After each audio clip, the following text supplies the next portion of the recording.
ja som dosť veľa počúvala zahraničnú world music, takže ja som nevymyslela kvázi nič nové, len som sa inšpirovala zahraničným. Napríklad dosť ma ovplyvnil koncert kapely z FC Varšava, ktorý som videla naživo na Šumení 2015, tuším to bolo.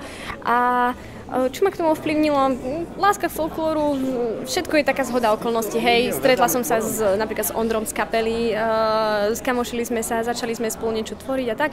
On bol vtedy lučničiar, doniesol folklór do kapely, takže ja som kvázi písala také skôr šanzonoidné veci, no a potom sme spolu začali prerábať ľudové piesne a už potom postupne samozrejme videla som nejaké iné kapely, niečo ma inšpiroval zvuk, proste niečo prevedenie live, niečo CDčka, hej a tak. Takže ja neviem, to bola taká zhoda tisícich okolností asi, že prečo to k tomuto dospelo, takže asi tak nejak.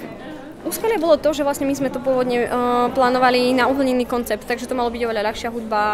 Ľudovky sme začali vtedy len prerábať veľmi lightovo a postupne bolo ťažké celkovo presvedčiť možno aj kapelu na ten nový koncept a tiež sme sa báli, že čo na to povedia prispievateľia, kvôli čomu sme vlastne, vďaka ktorým sme získali prostriedky na vydanie albumu cez crowdfundingovú kampaň.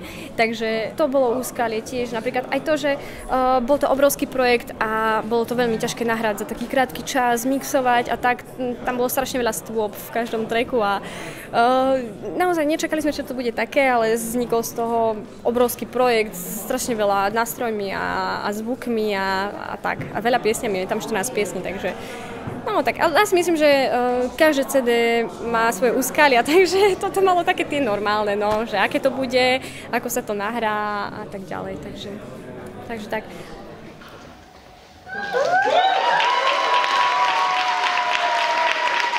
A už ste skúške, už sa okúpalo, už môže skôr ísť domov. Moje pocity po krste sú úplne úžasné. Ja sa veľmi teším, publikum bolo skvelé, a štvorka bola úplne naprataná.